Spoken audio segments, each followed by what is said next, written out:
Are we there yet? Yes, we are. Stream is Thank you, live. everybody, for joining us today. It's been a while. It's been a long while, actually. I can't even remember the last time I streamed. I'm still trying to see if I can remember how to do this. If not, it'll be interesting today. Oh, rookie move. I need to turn down the volume on my phone because for some reason, all the notifications decided to start coming on now. Yeah, There mine's we doing go. the same, but I turned mine down first. Yeah, I know. For Like I said, once. the rookie move. But as you guys I want to thank you guys for coming in today.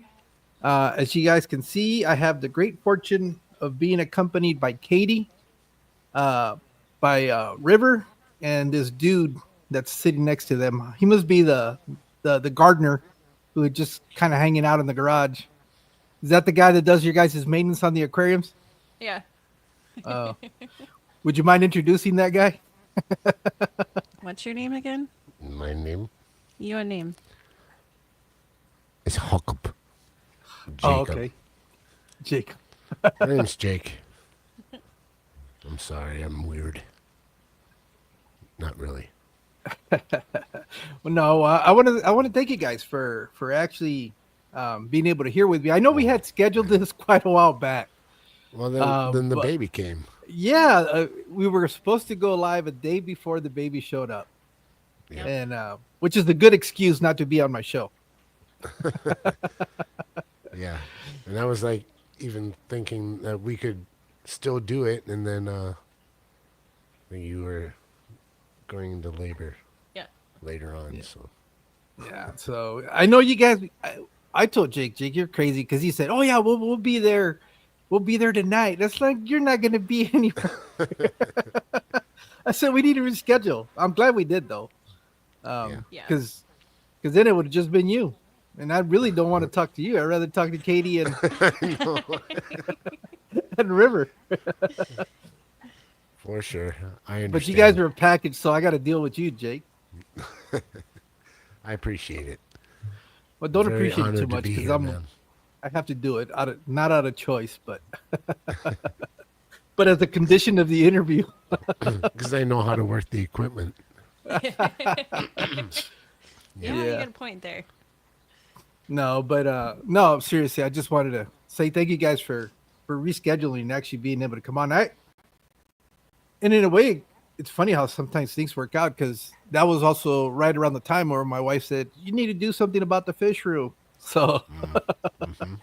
I took the opportunity to take that hiatus and kind of turn everything on its head in here, which is okay now because it kind of opened up the garage where if we really needed to use it for what it's intended, we could squeeze in at least her Yeah. car.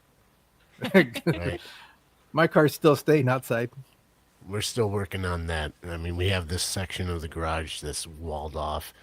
That is our fish room, and then a two-stall garage on the opposite wall. You mean Like storage room? that's Yeah, that's it's a storage room right now. There's no room to park a vehicle at all, so we gotta get through that. see, people think I exaggerate because my wife has got an entire like 8 foot rack filled with boxes, I can. and you know what? It's in there is Christmas decorations and Thanksgiving stuff. That's Yeah, all that's in there, and there's the big totes. And it's like, and every year I tell her, hey, we don't have any room to put that, so don't buy any more, decorations. Oh, don't worry, I'm going to throw something out. Well, at the end of the holidays, we start putting things every day together, and there's always like two extra totes. It's like, where am I supposed to put this? yep. And she's like, well, you should get rid of some of your fish tanks. I said, oh, that ain't going to happen. I'll figure out where to put it. I'll turn that tote into a fish tote.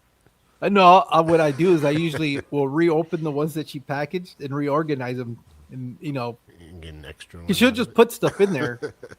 So I'll go back in there and resort it, and make sure that I can fit the maximum amount of stuff in there. Yeah, you But need an extra tote for like tub and fish, and so you go through them and try to consolidate as much as you well, can. So you can that's grab what she another one. says because I actually have two totes that I actually you know took stuff out and consolidated into a bigger tote, and now I got one of them stuffed with a bunch of extra fish equipment, and the other one's actually a grow out for guppies.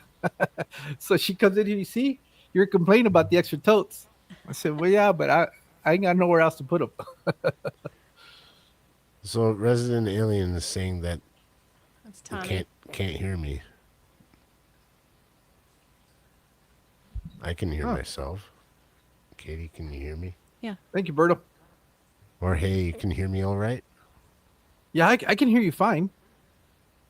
I just wish you were a little bit further off the camera so we didn't have to see you. But That's fine. You do that. just turn it over so the baby's in focus. Then you can listen to me. I have the microphone, so you have to listen to every single thing I say. Well, we could always mute you. That's not a problem. Tommy says he can barely hear me. Yeah, it sounded better once you got closer. So I don't know if you want to speak up. pump up the the gain or volume. speak How up. about I just get on the microphone like this? All right, now you're gonna spin the tables. I can't help it. That's the way I sound. Nobody can hear me in real life because I'm supposed to be on the microphone all the time.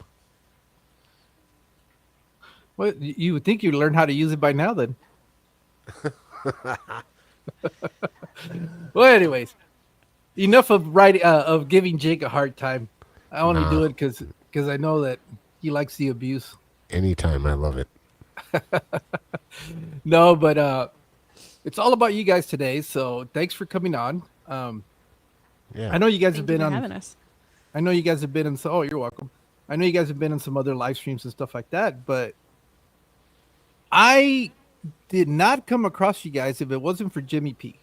I can't remember whose live stream I was giving him shit on, and Right. he actually finally got a word in, and he goes, "Have you guys?" I think you guys popped in. As a matter of fact, I think Yeah. you guys popped into that live stream, and he pointed you guys out and said, "You guys need to go check him out." He goes, "Jake is kind of sorry, but Katie's all right." So I said, "All right, well, I always take Jimmy's advice for what it's worth," and yeah, he was right.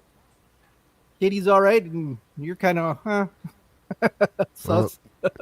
Jimmy convinced us to come online, and I don't remember whose stream that was either. It was I remember the night and being invited on. And I think that was before we did Vibes, right? Because that was the first, like, a show, like somebody's regular live stream that we were invited on was Vibes.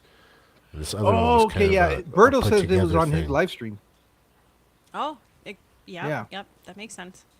Yeah. So it's Berto's fault that you guys are now on YouTube. Well, way to go. Way to go, So- Wow. Berto. Screwed it all up. So going back to that though, obviously you guys have been doing this for a while. What kind of? I know you said Jimmy was kind of the influence in pushing you guys to start the YouTube, or Well, it were you was guys already doing content? We were doing content, but it was more of the live stream and being introduced to the Fish Fam type people and getting to know the community of online fish keepers that we know about today. A lot of everyone like Curtis and Garcia and Sam, everybody that you see regularly, we all met because of learning about live streaming. Before that, we were just going to, our direction of our YouTube was going to be more about tips and things like that, tips and tricks on not only fish keeping but gardening,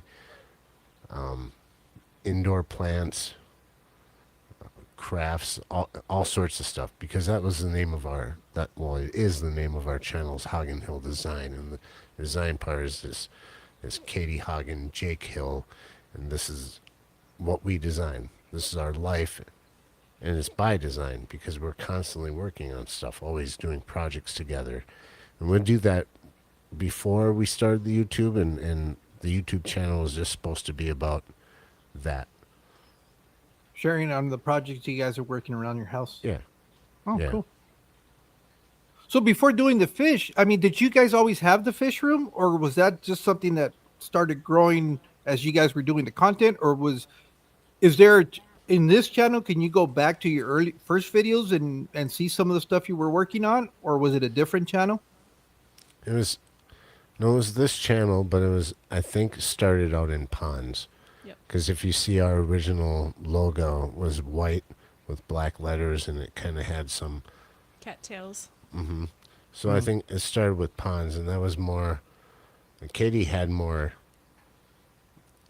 experience in doing ponds, outdoor backyard ponds that you can have in the city, whatever. So, what did you start out with, Katie? It was in your before we moved here. Well, when I was little, I had fish. And then something happened where we moved and we didn't have the tank anymore. And then I decided to start doing ponds at my mom's place. And I think that was my biggest thing, designing and doing something different every year for setup. And so, Okay. Now, were you guys all when you guys started with the fish room? Were you guys both really into the fish, or was it more of your thing, Katie, and then just kind of Jake gradually moved into it, or was it something think it that you was guys? kind of both of us. It was going Yeah. back as we had fish as kids, Yeah, both of so us. did I. I mean, I remember the horror stories of. I loved keeping fish, but I was horrible at it because of not understanding how a tank works. Basically, just Yeah. trying to keep it as clean as possible and just having stuff die. But I loved having an aquarium, at least a 10-gallon. Even in high school, like I'd have my awesome room with the posters set up and Christmas lights around, an awesome stereo system, and that one aquarium that as much glowing stuff as I could possibly fit into it to make it look cool, you know. But we started doing ponds here when we moved to this location, Yep. outdoor ponds, and it was more of a plant thing. As Katie and I, we I think our first love is probably plants, and so to try and grow things outside, and we both love fish and water features and whatnot. It just got into where we wanted some fish to put into our pond, so we bought some bait fish from the local store. Hi. And we bought like feeder goldfish, they call them, real cheap ones. You can just get a ton of them, which a lot of them we still have. They're in our 210, 220, whatever that is. And we kind of started having to find a place to put the fish at when it was wintertime. Because here in Wisconsin, you can't have that pond going all year long outside. So, Not above ground anyway. right, Katie had a 10-gallon tank that she already had. Brought that over here. I ended up buying another one. And we stacked two of them together and just kind of kept the fish that we wanted to winter indoors. And from there, we just both fell in love with fish keeping again. So we had to do it in the summertime as well. So that was kind of the excuse to be able to bring the fish indoors. He said, "All right, let's set up some tanks." Well, yeah, just didn't want to freeze them into a popsicle outside. You had to bring them inside. They're still alive. A lot of the bait fish, they made tons of babies. Hundreds. We called them butt heads. Were they're actually what? Fathead minnows. Fathead minnows, yeah. Oh, Fatheads. So they call them crappie minnows, whatever. This way you use to fish for crappies. Bought them from the bait store, and they made babies like crazy. I mean, we brought those in. We had coolers. We were using coolers and buckets and things to scoop them into, and it was just tons and tons of babies. So for a while, we had like bought a couple more 10-gallon tanks to hold those in there, and it came out of necessity to learn how to keep these tanks going, like filtration and stuff. I got really into like building our own type of filtration. How does it work? Learning all of that. And of course, I turned to YouTube. YouTube became like a source of learning how to do that stuff. And I guess it just became an obsession, so to speak, for both of us. We really got into it. I think we started looking into what other fish are out there and what's pretty, to us. And For me, it yeah, was all the functionality of it, like setting up and how filtration works and stands and how to get the balance of the water, all the ammonia cycle, all of that stuff. Learning how to do that was my favorite part. Katie was always more into the species of them.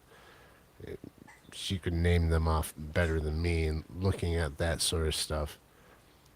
With us, with any project, it's always been function and form, and I feel like on my side of it, it's more about the functionality of things. So like when we set up ponds, I'm thinking about how are we gonna get the pump set up? How's the water gonna go into it? How are we going to make this thing work? And then Katie comes in with her awesome ideas of where to place plants and stone, and I do a little bit of that too. It's always a teamwork thing, but for her, it always starts with usually with Katie's vision of something that she would like to do, and I figure out how is it going to work, and then together we kind of put the finishing touches on, and it's always something cool, whether it's redoing a boat for actually going out and fishing or doing a boat pond in the yard. Yeah. know, it's a lot of fun. Now, when you guys were building the ponds, did you guys kind of use some of what you've learned as far as the filtration and stuff and bring it indoors, or did you guys start from scratch and say, all right, let's how to figure out how to keep them in aquariums versus keeping them out in the pond?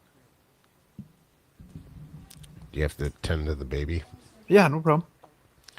I was hoping Katie would answer this, but then she had to hop up. No, that's fine. We'll wait for I her. think grab the Tootsie. She wanted to be part of it too. I think it happened to be where we had a couple hang-on back filters, but then after buying just plain aquariums and stuff, I had to look into how to make our own. So of course, a person does is type that into YouTube, and you come up with the obvious sources of people that make stuff themselves. And I think that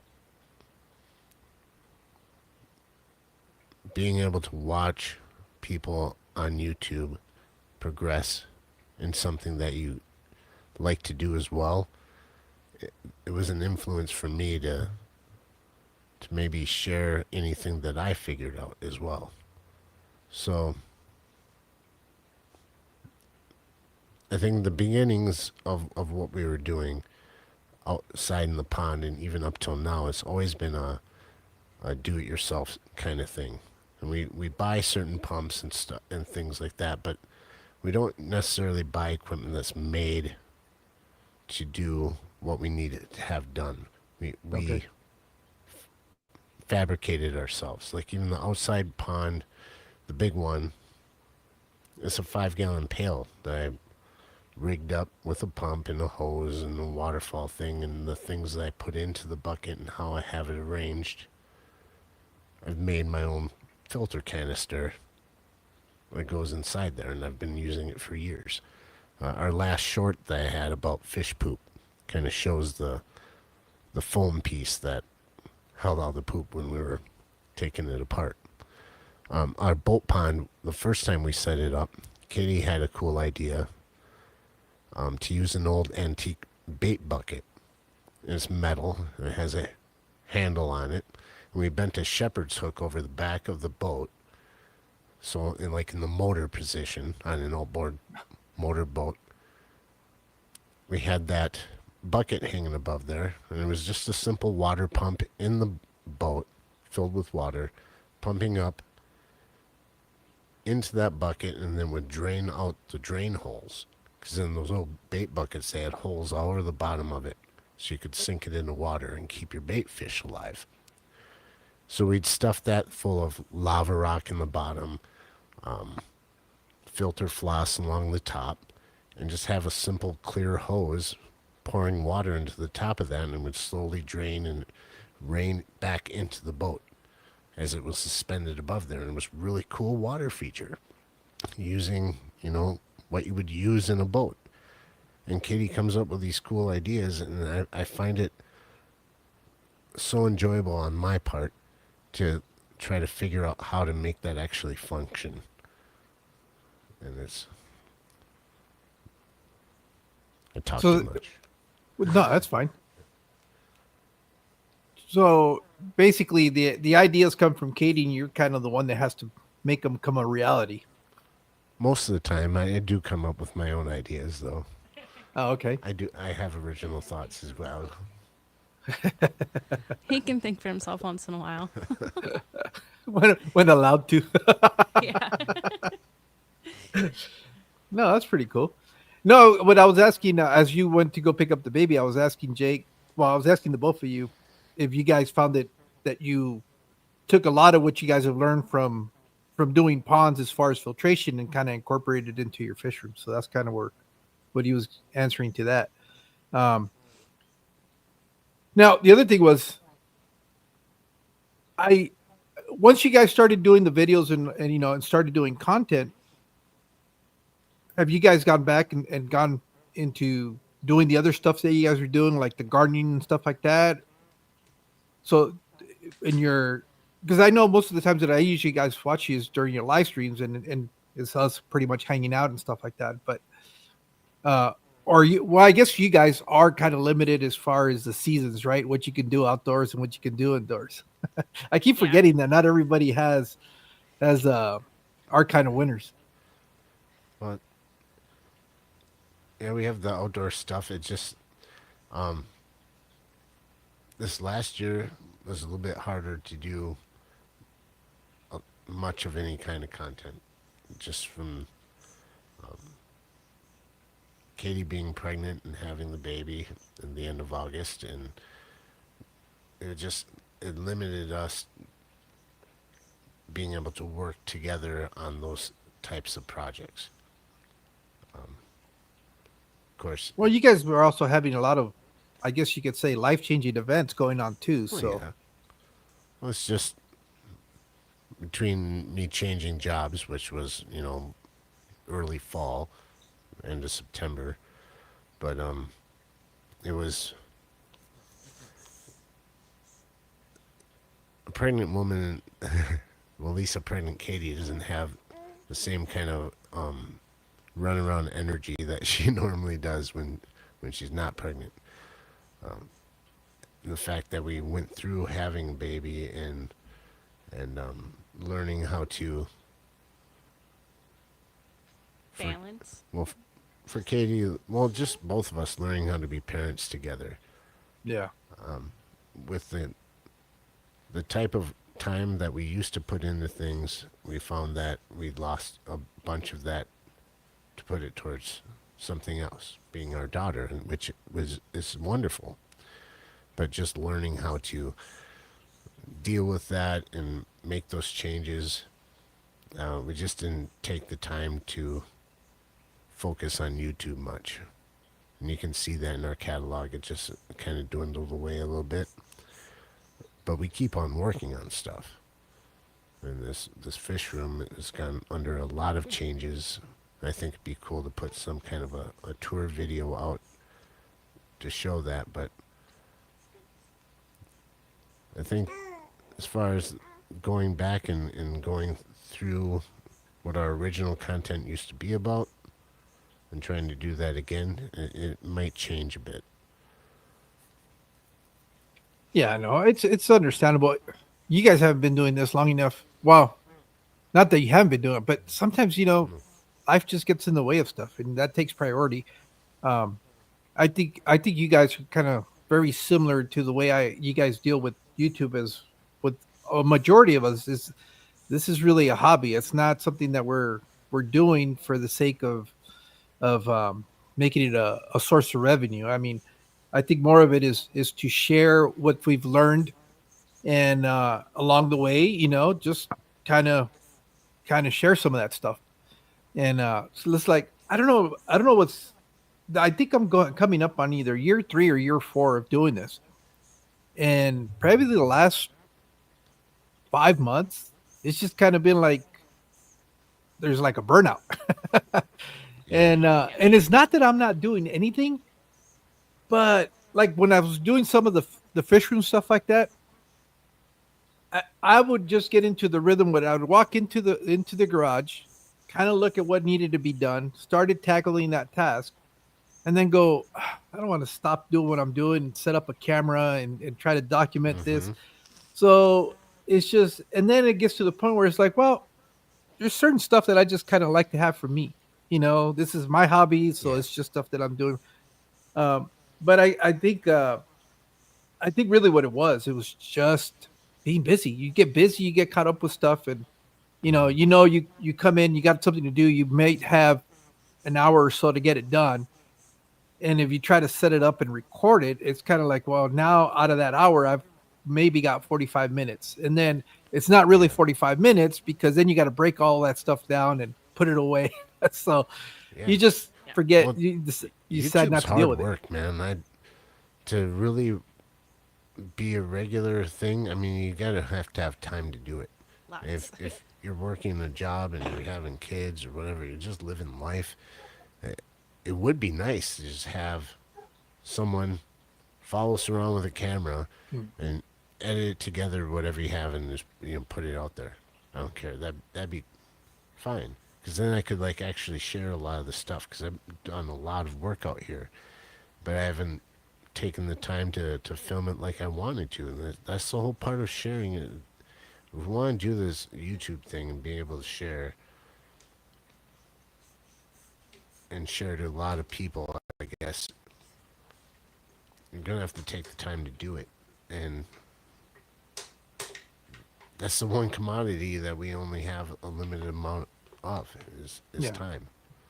Yeah, everybody has the same. It's we all only have 24 hours in a day. Nobody's been able to make a work around that to have more time Right. than others. So Yeah. everything else is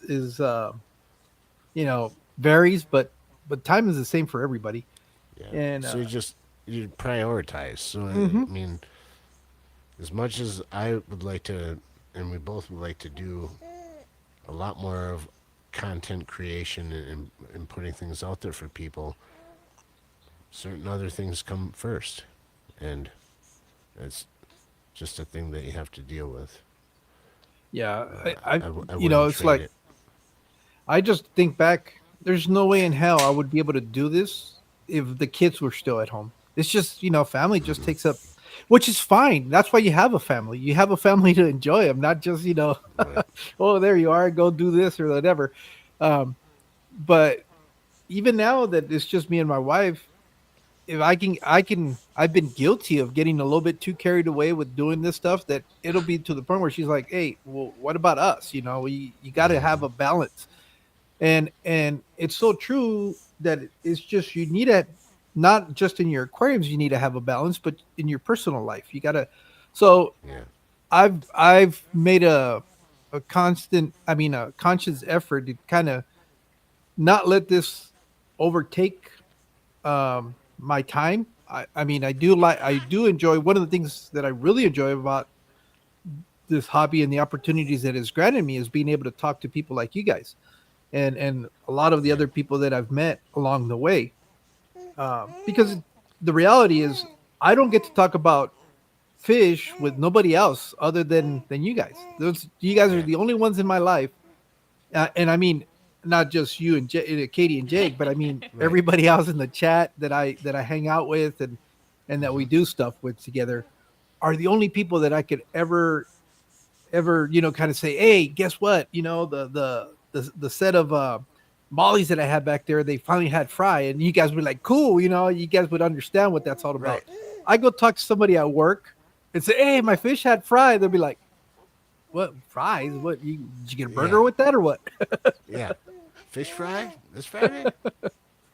Yeah. So that part of it is what I really like about what I've been doing as far as content. It's the excuse that it's giving me to meet more people that are like minded. And Right. but again, I have to be careful because I could go too much into it and forget about the other stuff that needs to get done. And then that's where you're out of balance and you start having problems. So Exactly. And it's, at least for me, it's been lately the same sort of thought. Is that when we first ventured out into doing this, is had the goal in mind is to get monetized, make some money to be able to, and also to have some free advertisement and try to do like local business thing around here. And ever since being introduced to people like you, Jimmy P, Berto, Curtis, Jeff Kane, Foxy, Peplin, all I can. The list goes on. It's evolved into something different for us, and so that kind of was another change coming on. It wasn't the purpose of being on YouTube wasn't about making the dollar anymore. I don't mind raising well, some money to be able to do things, and that becomes more positive than anything because when you see people spending the money to actually see things that you do or be a part of what you're doing, to me, it feels like it's an obligation that you should use that money for those things. And the only reason they're watching is because you're doing that. yeah. So I can still work my job and pay for us to live our life, our home, and everything. But in this community, it's wonderful to see the support. And I wish I could support more. I probably could to other people. I do to Yeah, a it's point, but I mean, yeah. it's man, I almost forget where I was going with that. Sorry, I didn't mean to interrupt you. No, that's fine. No, yeah, I get it. Well, the one thing that I wish people would be more upfront about it because there's this misconception, and I don't know if it's just with the newer people that are coming into the community that they think, all right, I'm going to get monetized through YouTube, and I'm really going to start having this income come in to be able to pay for all these other projects that are going on. Well, the reality is the YouTube revenue is relatively insignificant because if you really compare it to how much money you're spending in your fish room to what you're getting for AdSense, the revenue that you get from YouTube, it doesn't even balance out. I mean, you're going to be spending a lot more money uh, than what you're making in there. Now, if you're using YouTube as a way to advertise and be able to run a business off of it, yeah, then you can make money. And but it also depends on what you're doing within the fish hobby. The biggest obstacle for us, if we wanted to do this as a business, it's always going to be the shipping. That at the end of the day, you spend so much money on the shipping that it kind of offsets your gains. I mean, you'll still make a little bit of money, but it's not to the point where you're going to be on a plus side of it, unless you really have stuff that people are really seeking out.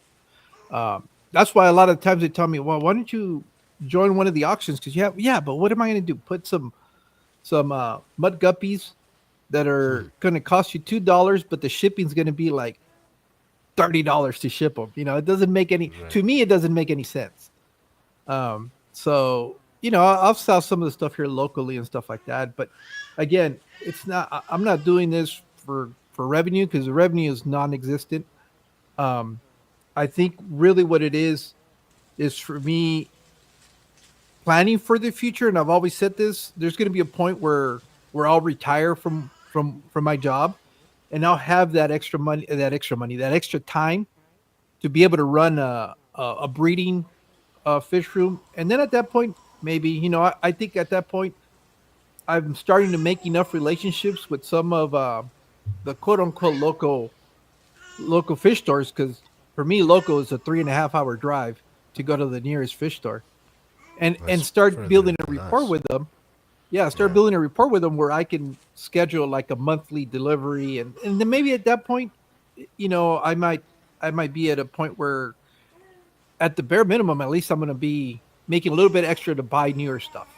And Yeah. but yeah, it's more to establish a name recognition.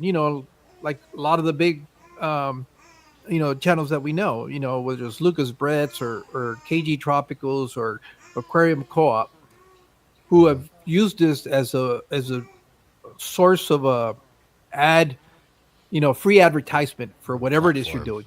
Yeah. Yeah.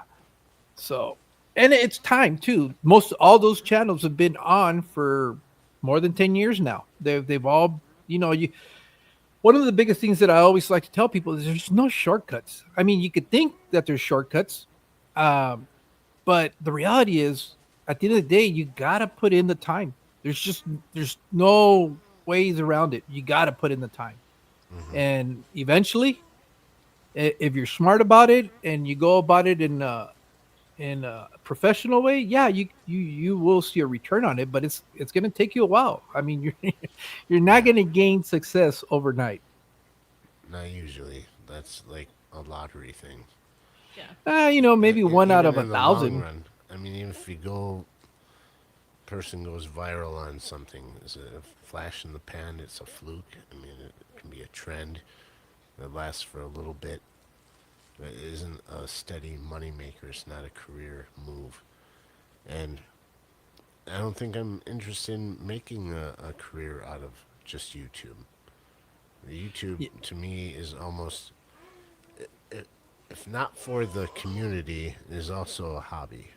Like I enjoy the making of videos. I enjoy Yeah, doing fish. I enjoy the gardening. But at least if you're making some money back on it, it helps. It's something,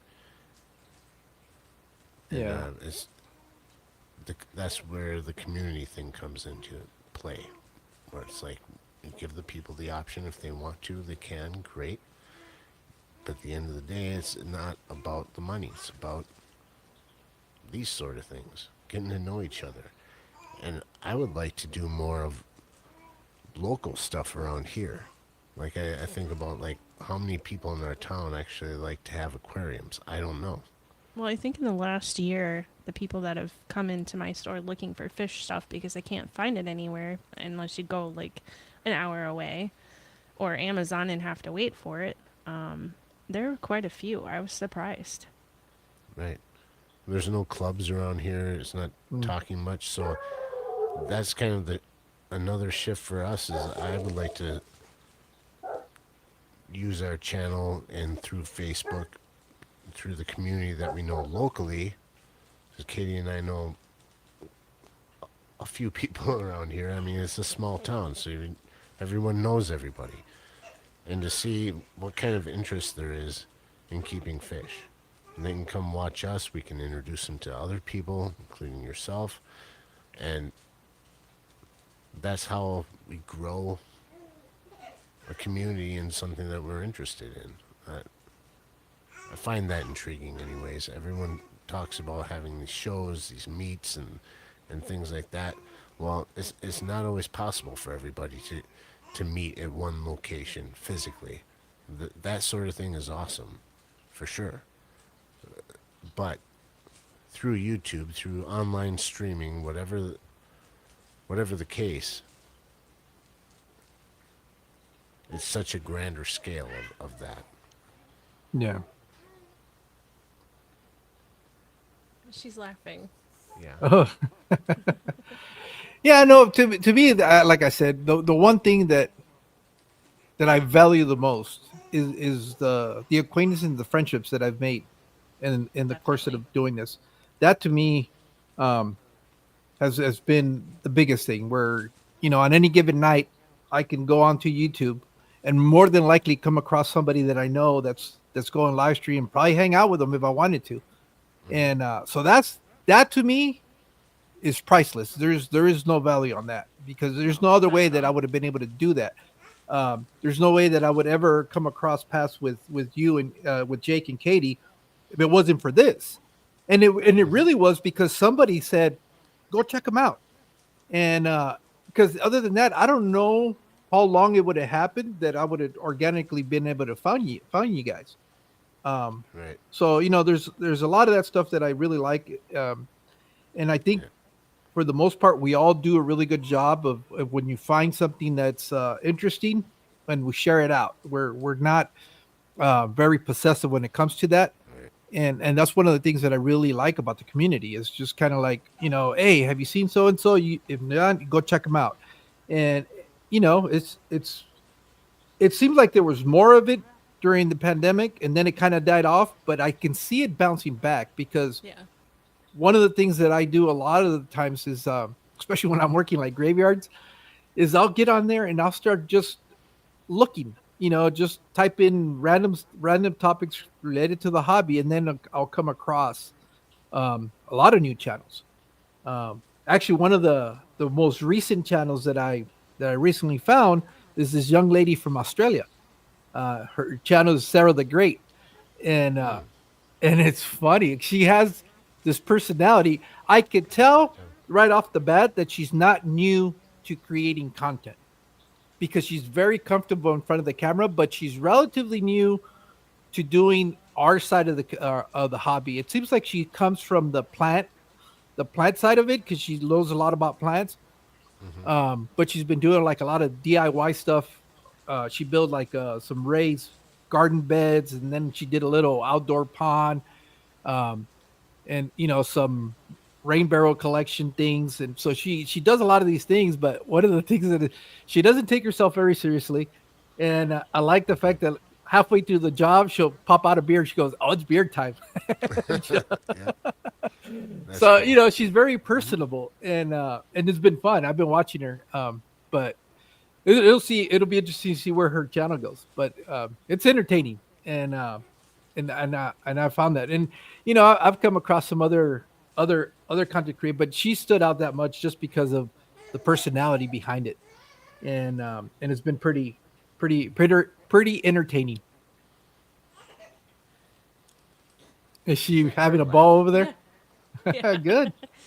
My mom got her a new toy and it crinkles, and it's Uh, teether ends for Sure. feet, and There's I'm the just kind of microphone. making it dance. And what is that Bunny. ASMR? The channels that have Yeah. those Yeah. funny noises on the mic.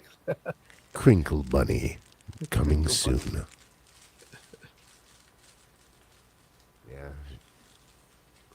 So I know your guys' side of the hobby, but like most of us, there's other things that we like to do besides the fish. Do you have a different hobby that is not fish related, Katie? I used to be really big into artwork, drawing, painting, stuff like that. I haven't done a lot of that for a long time. I think between my job and then now River, when she needs me, I just kind of put it on the back burner. And I used to do a bunch of crafts and do craft shows and sell out almost every show. I really miss doing that for sure. That was good Christmas money and just money to have for spending. Otherwise, you're burn a hole in the pocket money. Yeah. How about you, Jake? Well, I think I have probably too many quote unquote hobbies. Oh, I'm interested pastime. in. I collect a lot of stuff. What are some of the things you like to collect? Anything he thinks he might need down the road. Well, there's that. Oh, so you're a hoarder, just like me. Oh, I can use this later, and then puts it in the bin. Yeah, I have a workbench that is. It was a bench at one point. Now it's where I pile all the stuff that I just can't bear to throw away. I know we were having that conversation backstage, and my wife will come in. Hey, I found these screws. I'm gonna throw. No, no, no! Don't throw them in the trash. And I have a screw can that I throw everything. Yep. I have a bunch of I got PVC separator connectors. boxes and stuff where I sort them all out, and I've been saving certain screws and bolts and wall anchors and whatever for years. They just and sooner or later they do come in handy. It's like, okay, I need this. I don't have to go to the hardware store because I got, I don't know, a year's worth of, you put stuff together and there's always a leftover screw, or you take something apart, and I save all the Yeah. hardware off stuff. Yeah. Die cast cars, Hot Wheels, Oh, okay. M2s, a few others. I have a room in this house that's the walls are covered in them, and on top of that, I've got boxes of them yet that I need to go through and put them up on display.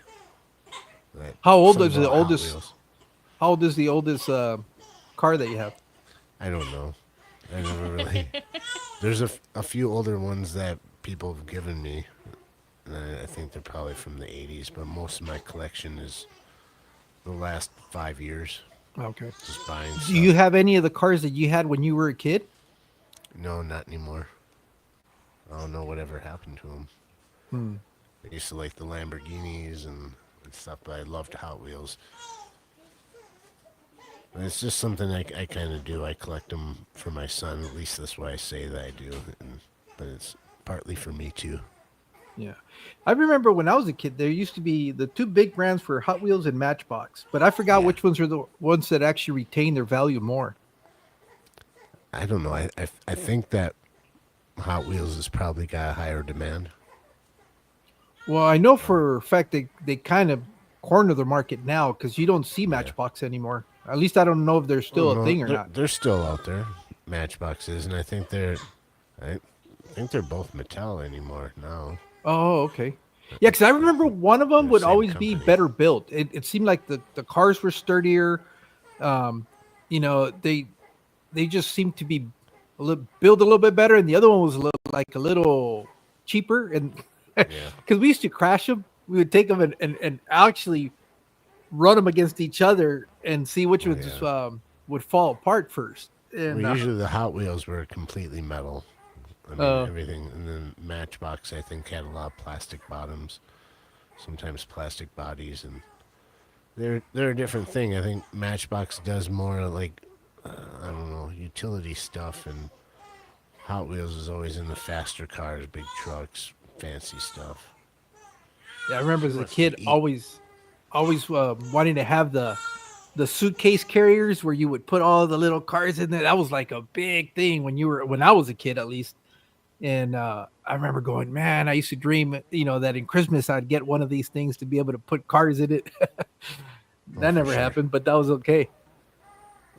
I had a smaller one, but not any of the big stuff. Oh, has Mama got a bottle now? Oh, goodness.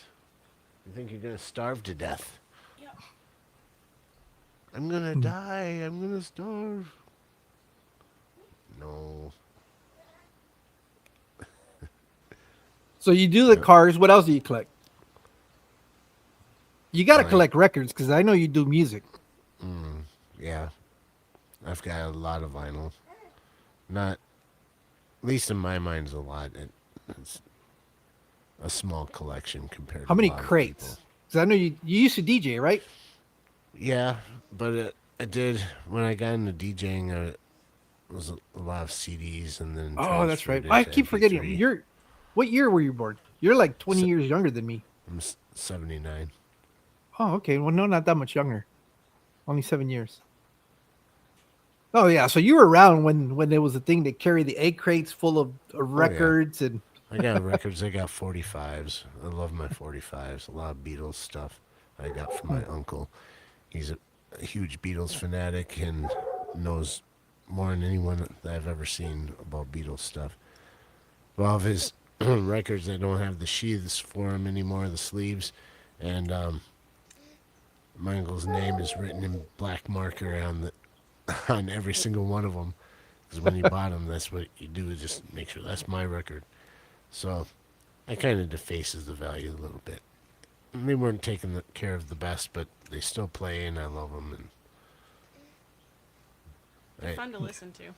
yeah, some above. Now, vinyl did your for some, uncle but- also was he also DJing, or he just like collecting them? And when you go No, parties, he- that's how he would kind of keep just- track of them that way. he just bought them. He grew up in the era of Beatles and whatnot, so he was just a big fan. He was been lifelong Navy from when he got out of high school and retired. Master Chief something.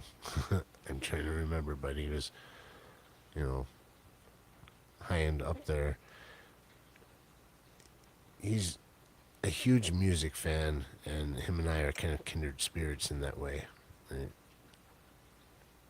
But he just, I think he was just a huge Beatles fan from the beginning, and just carried that through. And it's not just Beatles. He's got knowledge of other things, and he retains that stuff.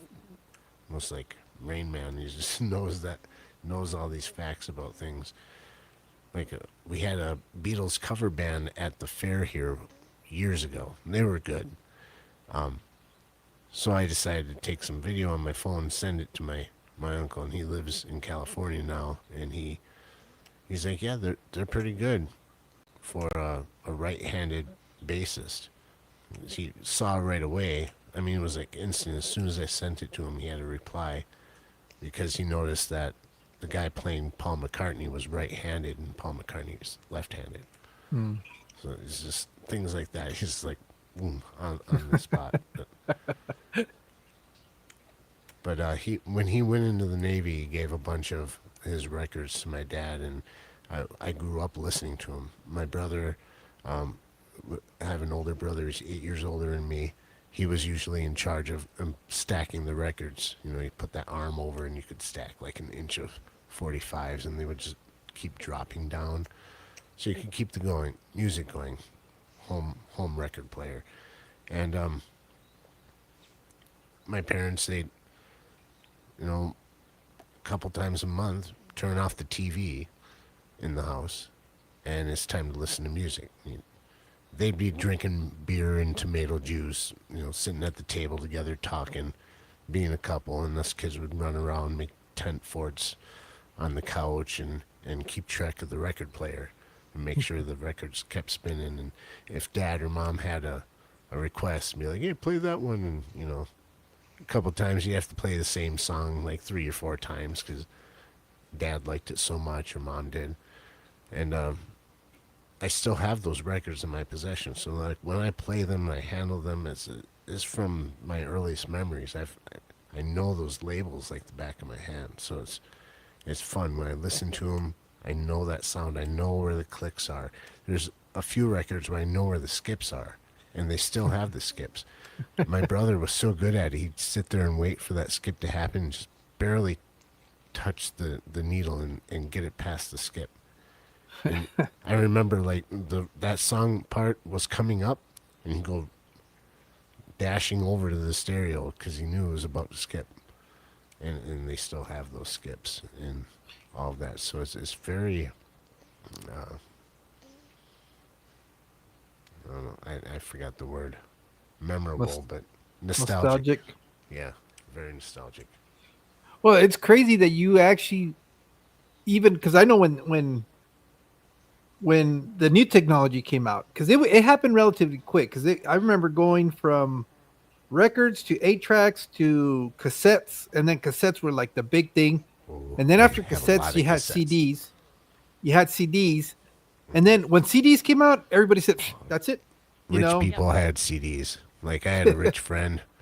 They owned a big like Honda dealership, and he had CDs in the early mid '80s. When that was like, my God, I didn't have CDs until I was almost out of high school.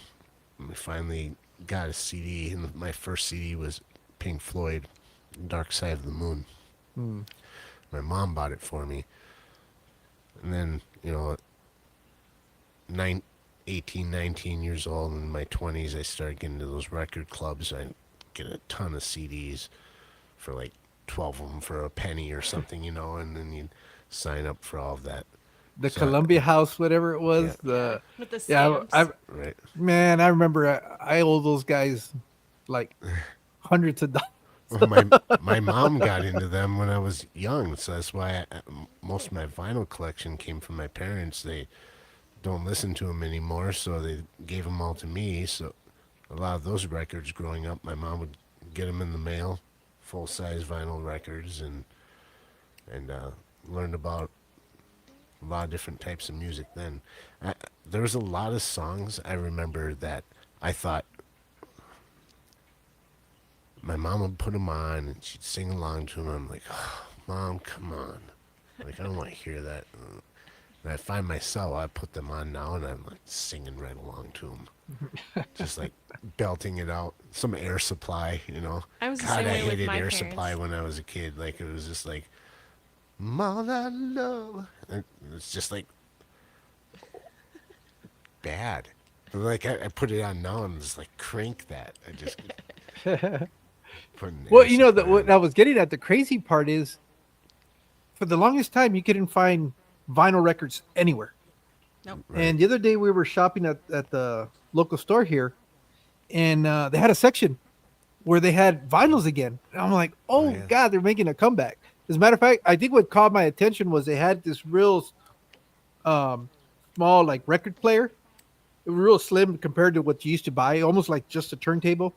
And I was Mhm. like, who the hell's buying those things? And then I just kind of glanced over and I could see all where all the records were at. I was like, oh Oh, man. yeah. And I went to go see, but they're not the same original records anymore. It's just they're Well, a lot newer artists are doing them. Like, Yeah. my, one of my daughter's favorite bands is 21 Pilots. And we were at the local Wally World, and ton of ton of records right in their electronics department, and right in front they had them like sorted out by letter, like in the old yeah, days, like it little used to white be. dividers and stuff. And my daughter saw that, she's like, "Oh, Dad!" And I'm like, "I like 21 Pilots. Like, I'm gonna buy you your first record." And she just loved it because she was always listening to vinyl, all the stuff that I had, Lionel Richie stuff. Even like she'd probably kill me, but she loved dancing on the ceiling. She still does. She, Yeah, you put that needle down and it starts playing that. Anyways, that was her first record. She still Well, let me has ask you it. this because I'm curious now. What I think the one thing that everybody recognizes from a record player or a record that's playing before the song starts, you have that like crackling, that that just Yeah. distinguishing sound of a record. Do the new ones have that, Oh yeah. or did they do away with that? No, it's still there, but when they're brand new, fresh vinyl, and you pop that on there, is very little. Especially if you have a Oh, good turntable. It's nice and smooth. It's just over time they get scratched up, mishandled, dirty, and they don't get cleaned. Like, I learned how to like clean vinyl and make my own solution and stuff. There's a certain way of you can clean them up and get a lot of that dirt out of the grooves and have them sound fresh again. But yeah, so brand new is that what vinyl made that doesn't. sound, that like popping Oh yeah, sound, it's crackling sound? dust, anything on the surface, because that needle rides in the groove and it hits dust, it hits a hair, it hits a crack or a scratch. If it's real bad, it hops track and it doesn't stay Oh yeah. in the groove, you know? So that's where you get your skips, and any of the noise is all from imperfections on the surface of the vinyl. You taking, well, she can't take her own selfies, so she's a funny face. Teaching her young. yeah, man. Yeah, no, that's the one thing that I never. Well, I didn't even know why that would happen. I just thought it was just the way vinyl records that was supposed to sound like that. Before the song started, you could always hear that little crackling sound, and then Right. the music would start, and you wouldn't hear it anymore. But and then I know when they would scratch, they would skip and stuff like that. But it seems like that's how you could always distinguish between a cassette or something that Oh yeah. music that was being played. I was like, oh, that's a record because it's very distinguished. I mean, there's nothing else Especially if that you sounded drop like that it. needle when the volume's up and it makes that boom, this is dropping it on there with your thumb, and it starts into the song. My favorite thing about vinyls is how good percussion sounds, Uh, drums, and even bass. It's just something about the way that works. It's just analog. Just it's physically hitting that needle is vibrating because of the pattern in the vinyl, right? So it's actually like a drum hitting there, and it just gets amplified and it just sounds so good. Every part of it sounds good, except for the hissing and cracking. At least for me, that makes it even better. Well, yeah, that's the one thing. I mean, I would have been sad if the new records you got them, and but I guess that's just going to get them over time, like you said. If you don't do the maintenance on them, that. But that's the Yeah, one thing that's nostalgic that I can identify when somebody's playing a record is that little The hissing little pop. hiss. It's like, oh, all right, it's a record. It's kind of like I don't know. yep. I don't know if it's just me, a weird thing that I think, Oh but no, I know that's the way that I could recognize a record, and it just sounds right. different. I don't know. I don't know if it sounds better or worse. I wouldn't be able to, because I remember for me the aha moment with like digital music was on I think it was on Jules' record, her debut album, that we used to listen to it on a cassette.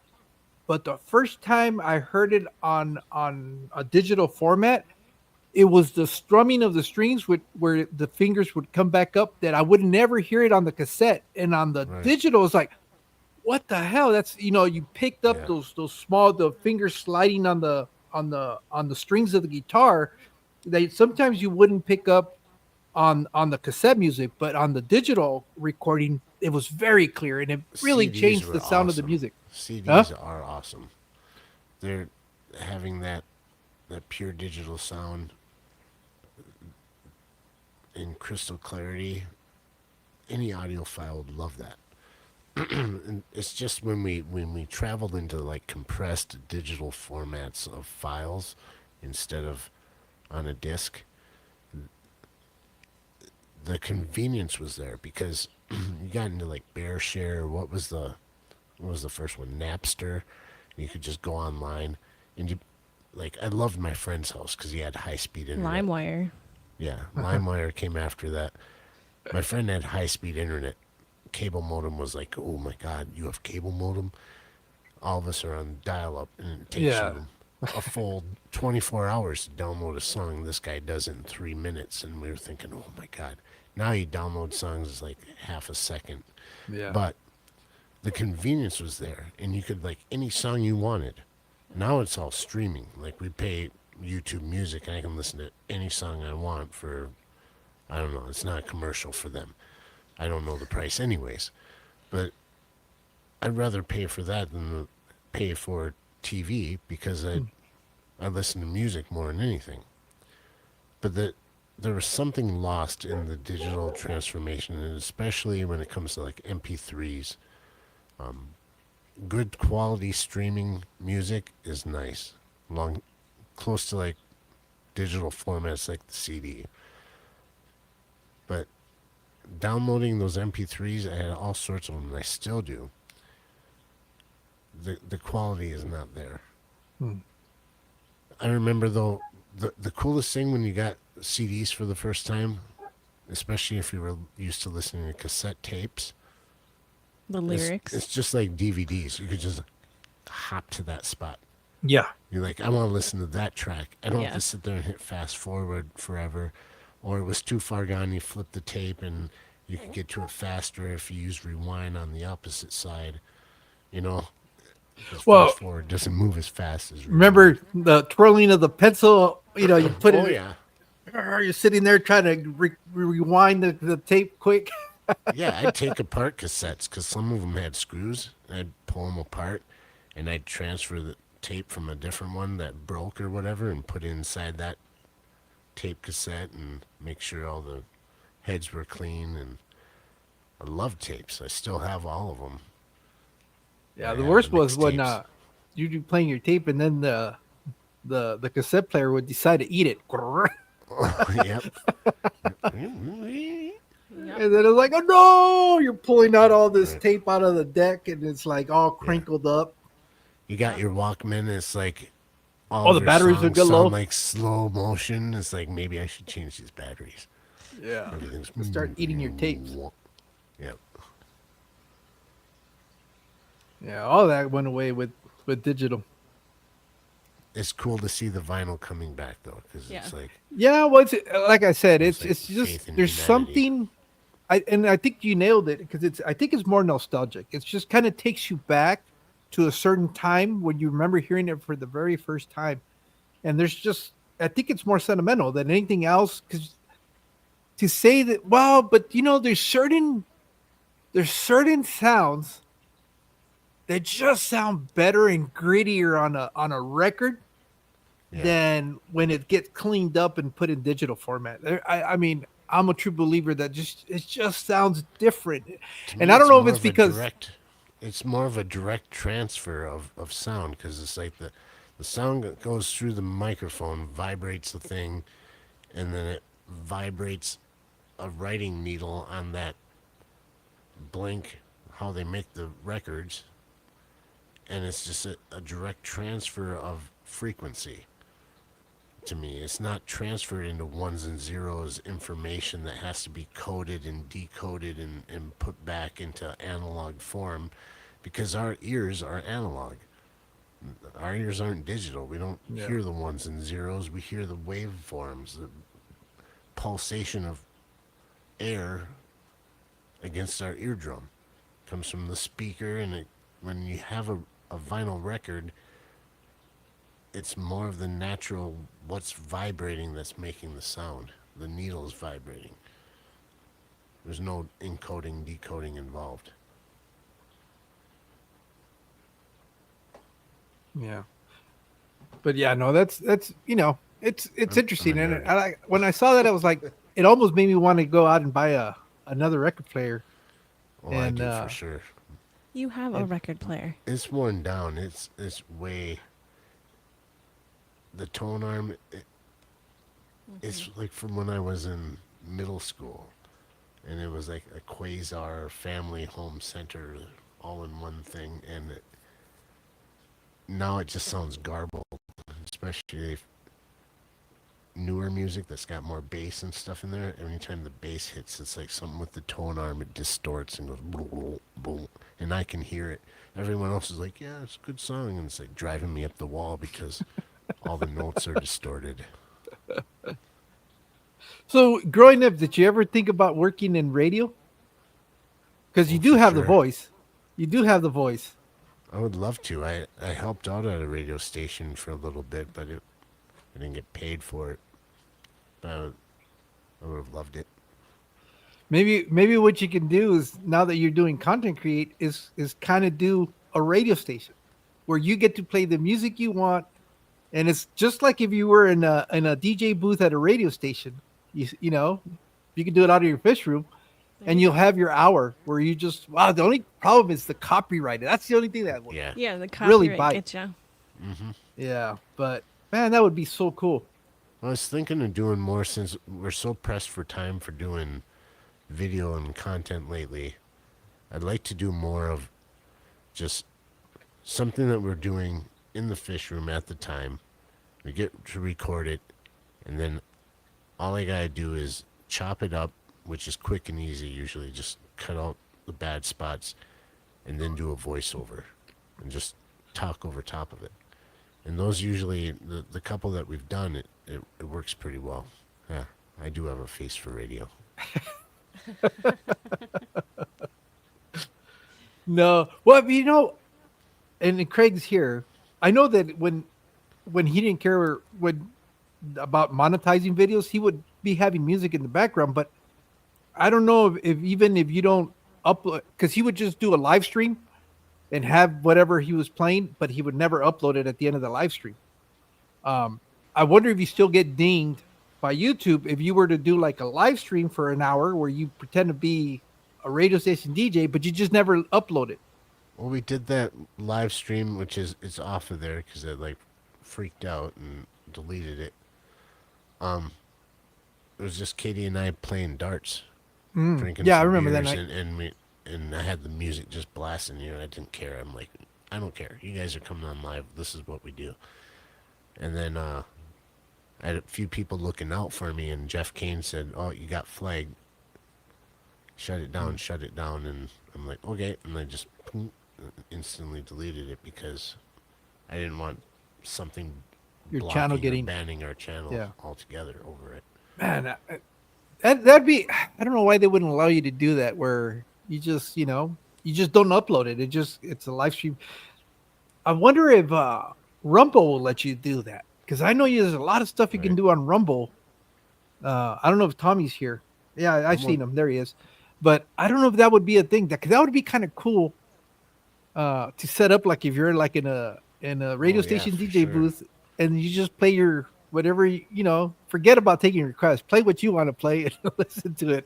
And then it's always cool. What I've always liked about the old radio shows is when they would give you an antidote. What how you say it? Not antidote, but something Anecdote. Yeah. anecdote. There you go.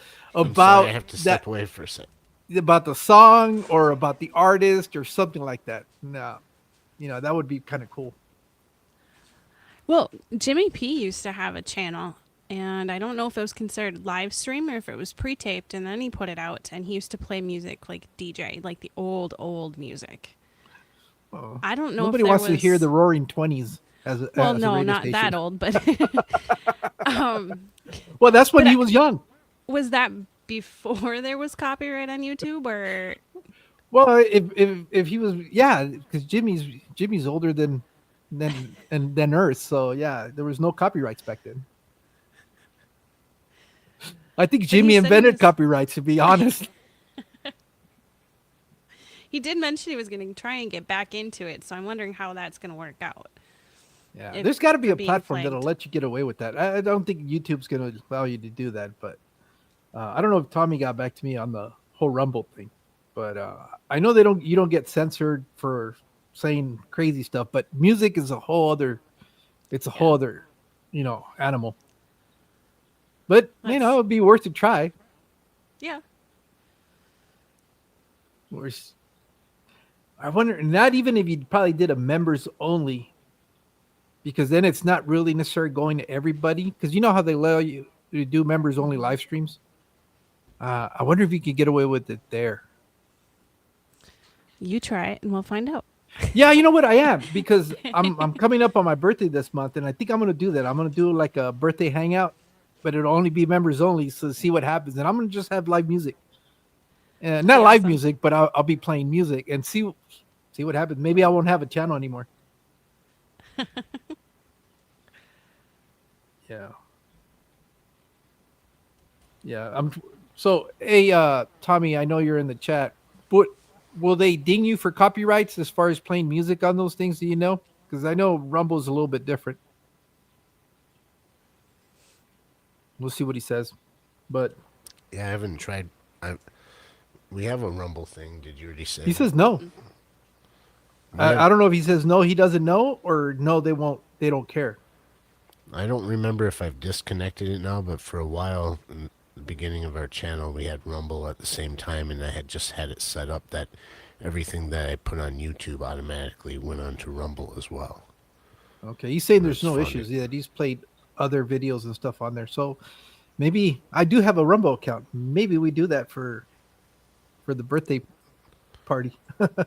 Try it out. Does Rumble only does it if the owner of the music complains? Oh, okay, so they're probably still not big yet. That a lot of depending on the artist, because there's some artists out there that won't let you even say their name without getting You copyrighted. you think they get mad just for DJs playing their stuff live at like a wedding and stuff? I mean, it's like there's no I way don't know if would they do have that, any but it's control like, over that. I think what happens with that is because the DJs have already purchased the music. Okay, so it's not being broadcasted.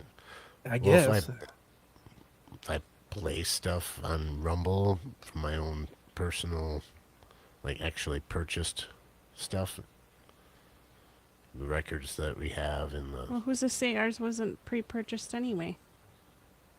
that's true. But there's no way they can keep up with that. And YouTube just does it because there's an algorithm and says, okay, that sounds like this person's song. Okay, let me get him in. You gonna put him in? All right. I guess my dog wants to come in. Good. My wife was just kind of like, he wants to. There you go. Hey, go lay down. He comes in all hyper like a little kid. Okay, lay down. Lay down, buddy. There you go. Good boy. He's all hyperventilating. Déjalo, ahorita se calma.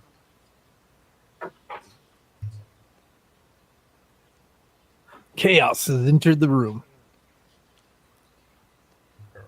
That's why I haven't had dogs. I've had they're all- dogs in the past, but I don't know. That's why it's the same reason I don't have cats. They get in the Yeah, stuff. I'm a dog person. My daughter has cats, You're and I'm not a allergic. big fan. I'm allergic to cats. Not to the fact that I just freak out, but I mean, yeah. Oh. If they're in, if I have a cat or two in the house for longer than Week. a month tops, then I just won't be able to breathe in my own home. Just get stuffed up. Itchy eyes, crap like that. Which sucks because I like cats. Really do. There's people that don't like cats, they're perfectly fine with them.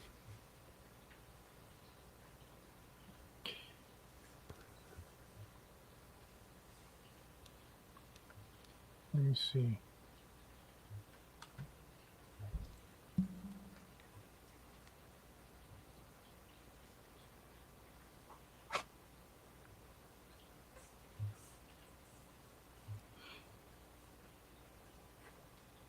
Yeah, no. Hey, go lay down. Go to your bed. Go lay down. We still have that one copyright claim on our channel from the sound check that I did a couple days What? ago. What'd you have on there? Music in the background or what? I just did a sound check, so I had like vocal and my guitar plugged into the board at the same time, and it was just dumb. Because I don't know if watching it live it sounded fine, but watching the replay it just compresses it and sounds like crap to me anyway. It chose one song out of the 10 or so that I did that night, and it said it was a copyright against another channel, and it gave the video, and that video is a guy doing the same exact thing, but there's no like him, it's not him playing it on video, it's just a still frame of Well, and he's album art. Yeah, or I was gonna whatever. say, how somebody do they- else's song that he's Yeah, playing. it's a song by Live, the band Live. Yeah, what I'm getting is how do they do the covers and not get dinged? I don't know, I've got other covers on my other channel that I've done, and it's fine. There's one that got flagged because it was, I don't know why. It just happened to be the song Wonderwall by Oasis, and that one got a copyright. It wasn't a strike. It wasn't something you got to take it down or else. It was just like a claim saying that you couldn't monetize it in the future, and if the owner of the copyright wants to take it down, you'll have to, something like that, just like a warning, but it doesn't affect your channel, the claim or whatever. Yeah, yeah, I've had those where, I've used sounds from, whatever editing program you have, and sometimes it'll tell you, oh, well, that song, the artist withdrew the rights, so it's not a Well- copyright, but it's they're claiming it, so you can't get monetized. Basically, that's what they tell you on that Right. video, unless Well, you I took change it it as or a edit it. compliment because I thought, well, okay, it sounded halfway decent, and I must have did a good job at it. That I recognized that being that song, that's somebody else's song. This last time was, yes, it's somebody else's song, but it was copywriting it against somebody else. It wasn't the original artist, not by a long shot. I mean, the Ugh. guy's got less subscribers than I do, and he was just doing that song too. It says, no, this is copying this guy's composition. Well, it's not his song, and I didn't have, when I went to go and try to appeal it or whatever, there was no option for that. It was either saying this, no, this is all mine and my original content, or I've got permission from this person to do that. Well, it's not an option. The fact is that that guy doesn't own it either, so what are you saying, YouTube? And I think it must just be an AI thing, because any like normal person that's lived around here for a while knows that song and knows that it wasn't. I don't know. It's weird. Alex says that you can dispute it, but you said there's no option to dispute it, right? There is, but they give you like a drop down of multiple choice reasons as to why you can dispute it, and none of them, yeah, this didn't go with my reason as to why. I don't own rights to the song. I didn't make the song. I didn't get permission from the original, but that guy's not the original. Yeah, I think Alex uses a service that he pays for because he uses copyrighted music on all his videos, but he's paying for a service. I don't know. I've never really delved that much into it because I'm too cheap, to be Well, honest. I bought a That's all it is. service. I bought I'm not. I bought a service, but it's all a ton of songs and sound bites and things, and it's a lot of it's done by independent artists that make money because you pay for that service from that place that has it, and then they in turn pay the artists right on how many people are using it and whatnot. So it's a way for artists to make money, independent artists, and another way for content creators to have some cool stuff. So there's thousands and thousands of different things in all genres of songs, and it's awesome. I forgot what it was Alex called. has a point there, Jake. What? Jorge put his comment up. I lost there. Said, you say it's your own, and the other guy has 28 days to challenge you. Oh. And then meanwhile, Ed Kowalczyk is like, no, I wrote that song. But he probably wouldn't want to get into any copyright battles either. I'll get a hold of the original guy and be like, hey, can I have permission to use this in this video? And then I can hit him hard. I just don't know how to get a hold of the guy. Comment on a video. Lead singer of Live. Oh, that one. I thought you meant the guy that recorded theirs that copyrighted his. No. And the thing is he's probably not even aware it's going on. Like, if Yeah. he saw it too, he'd be like, no, I don't claim copyright to this. But who knows? Maybe they sent him a notice as well.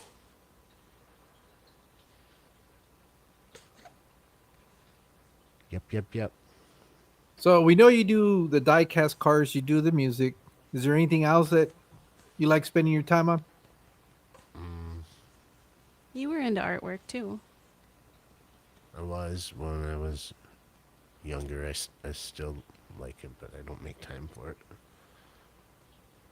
I don't know. What do I make time for? Work. Drinking beer. I like eating food. I think we all do. Food. Some more than others.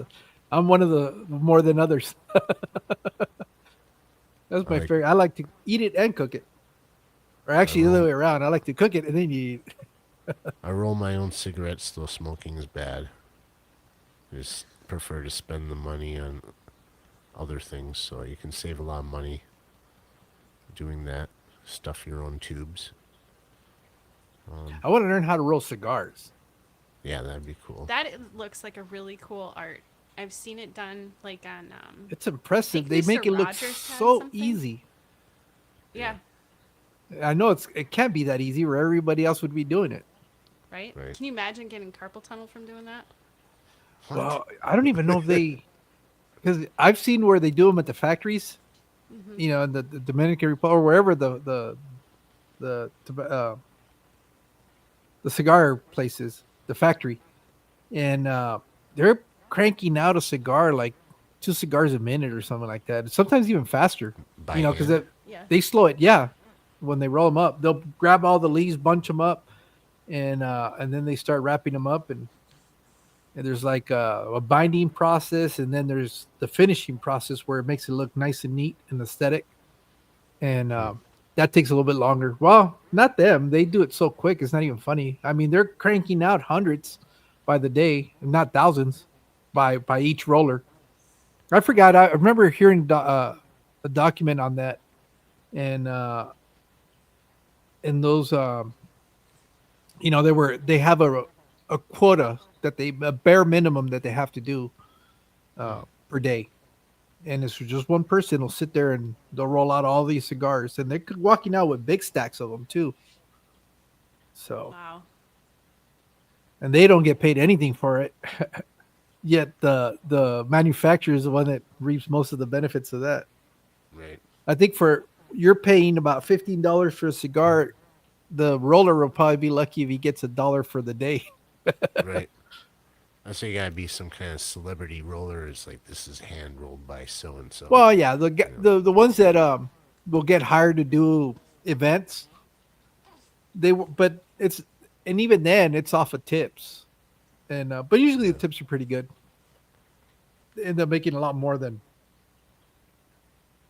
Dominican cigars that you like. Arturo Fuentes. Arturo Fuentes are my go to.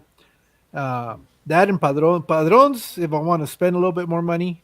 But my daily, you know, even some of the Arturo Fuentes are pretty expensive. I was at our local smoke shop the other day and looking at their walk-in humidor and humidor boxes and stuff, and I was seeing all the cigars in there and very tempted.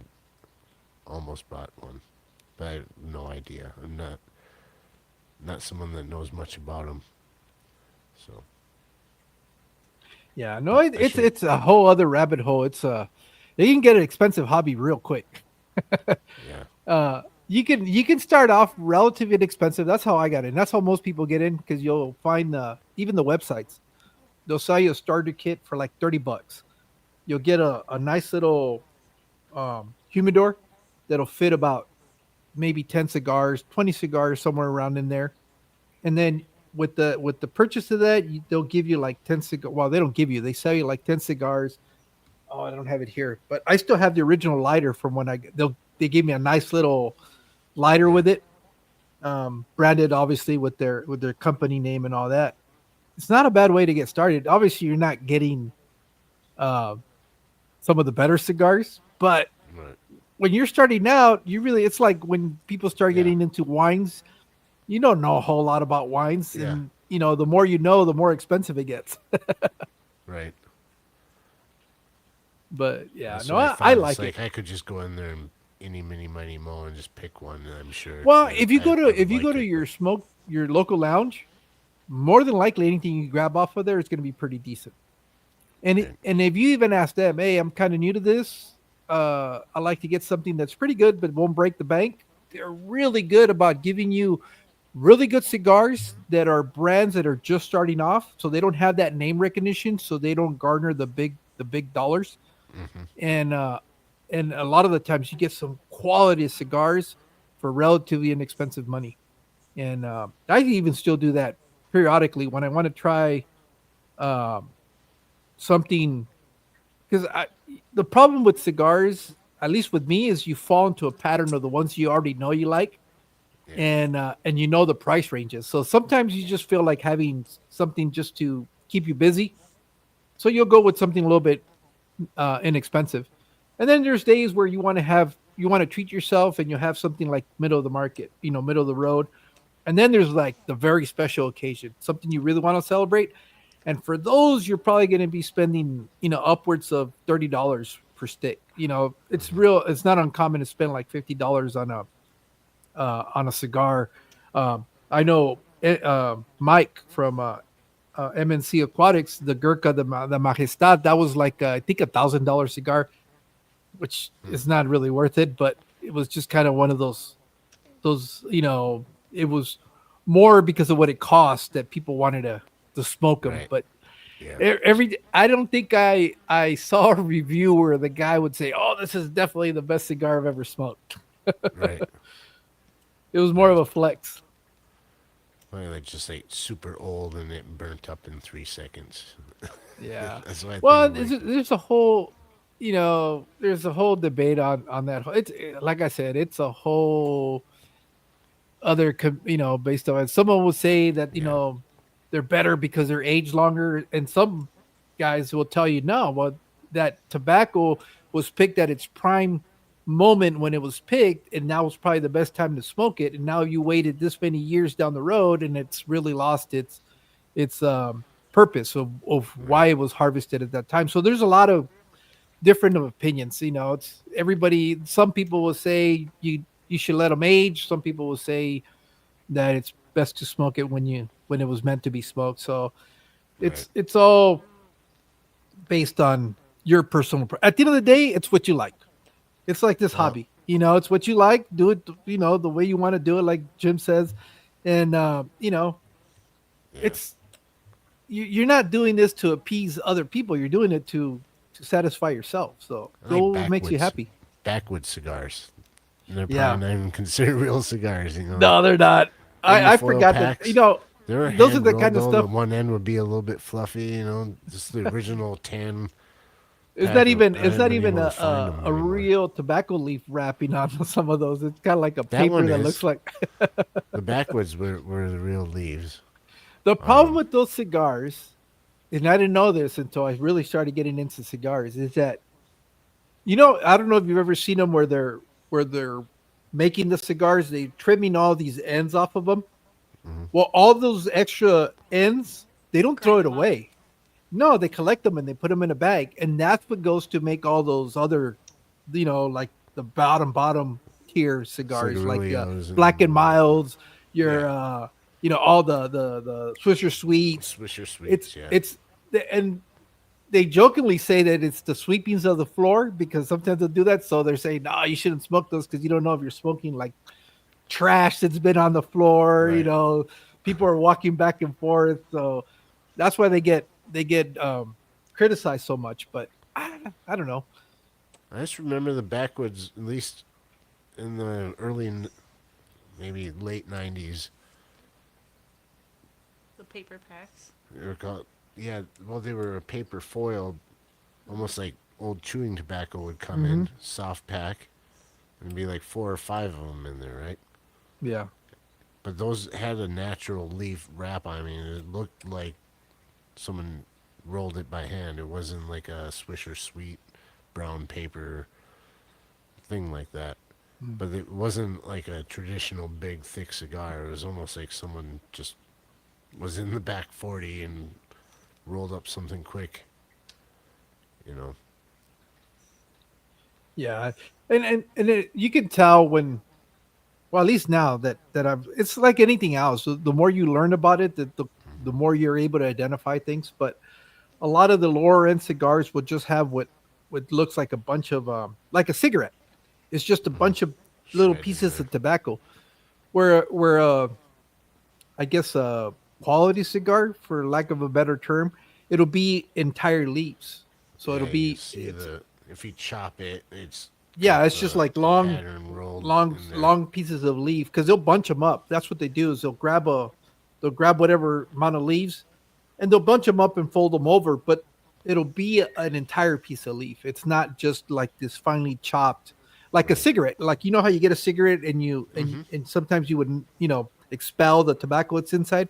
Well, if it looks like that, that usually is the they call them Remnants. fines. The all the excess they'll trim it down so they can just put it in an encasement and you can smoke it. So, but yeah, that's a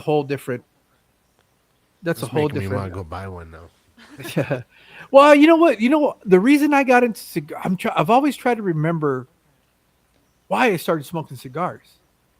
And I remember my first experience was in Phoenix. I had just finished the trade school that I was going to, and one of my classmates, he goes, "We need to celebrate." And he went and got us some beers and two cigars. And I've never smoked a cigar before. As a matter of fact, I was never really a cigarette smoker either, so I hadn't really smoked cigarettes by that time. And so I didn't even know how to smoke. So I said, "Oh, how do we do this?" Because at that time, you thought, "Oh, it's gonna look so cool," it's like something sophisticated because you always associate cigar smoking with sophistication. You just wearing a fancy pajamas with what do they call Oh that yeah, stupid scarf they tie around their neck? ascot. The You know, that's what you kind of picture, and they're sipping on their cognac Yeah. or whatever it Yeah, you is. can hold the glass with the same hand as your cigar. That Yeah. So, you know, as a young kid, you're kind of envisioning, all right. And I remember, I wouldn't be able to tell you what it was. It couldn't have been something fancy because it was out of a liquor store. And I remember getting about not even halfway, like the first third of that cigar, and all of a sudden the whole room started spinning. Well, because you're taking this high concentration of nicotine, yeah, and I didn't really smoke or anything like that. And God forbid you, and well, you really can't inhale that stuff because it'll make you yeah, cough up a lung because it's just right. so potent the smoke. And I remember I started feeling really sick and nauseous, and I was like, "How do people enjoy this stuff?" And I remember I got rid of it and never picked up a cigar again until I think I was in my mid 30s, somewhere around there. And like everything else, I think it was stupid YouTube's fault. You know, Yeah, just like I got back into the fish because of YouTube. I think one day I didn't have anything else. Well, no, I had plenty to do at work, but I decided I was going to watch YouTube. And I don't know how I came across this guy called Glenn. Glenn, what was his last name? God, he had a cigar obsession, is what his website's called. And I thought it was cool that he was talking about the cigar and how it was made, and and and and a little bit of back history on it, and the stuff. And I found that very interesting, and I went down that rabbit hole, and I started watching more videos to the point where I said, oh, you know what, I'm gonna try this out, because the whole idea of smoking a cigar is it's kind of a time for yourself, because you know you just kind of, it's a quiet time. It's going to take you about 45 minutes to an hour and a half, depending on what you're buying, and how quickly you're going to smoke it. And you just kind of go sit in a quiet place and enjoy that process. And I remember trying it. By this time, our kids were already in high school and stuff like that, so it wasn't as busy at home. When everybody would kind of be gone, I would go sit out in the front porch and just kind of sit there, have a beer, and have a cigar. And that just hmm kind of became a thing. I didn't do it every day, but it was something that I would look forward to kind of treat myself. And that's how I started getting into them. And now it's just it's something that I really enjoy. It's I enjoy being able to sit there and not do absolutely nothing at all, not necessarily think about anything, and just kind of spend 45 minutes to an hour and a half just, not doing anything, just quiet time or listening. Usually I'll be listening to music. And yeah, I find that whole exercise of enjoying really nice music and having a really good cigar is just kind of like, whew, it's like our Calgon take me away for us. hmm yeah, But yeah. but yeah. I need little moments like that almost every day, and sometimes you get longer, and others weekends a little more time, but just to decompress and not really even use your brain for a little bit. And a lot of times for me, I have to have music on, because if I try to be somewhere or just sit and relax without music, it's like my brain will start rolling again. I can go back onto my worries. I can go back onto my stresses very easily. So having that quiet time to sit and relax and listen to music, for me, really is a grounding effect. Yeah. It Yeah. resets. Yeah. And it's funny because one of the things that, a lot of people associate, you smoke a cigar, you have a drink, hmm which I'll do that on occasion. But I found, as far as my palate is concerned, the best pairing for me is a cigar and coffee.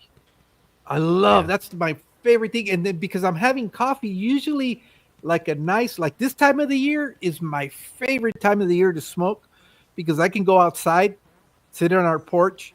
The mornings are a little bit cool. I mean, for you guys, it's probably like summer, but it'll be like in the 50s. So Yeah. it's not really cold, but it's not really warm, and you can sit there, enjoy your coffee, have my cigar. So I've become more of a morning cigar smoker, Yeah. because I can sit outside where it's nice and cool. The sun is just starting to come up, and enjoy a nice hot cup of coffee and that cigar. Oh man, there's nothing better than that. That's like my favorite thing to do. And then you get done with that, and then you got to do whatever it is, and then you come and sneak into the fish room and hide from the wife. That's why everybody says it's so cool. Your wife shares is that. Yeah, I can see that because I can spend more money, but then we're always together. Huh?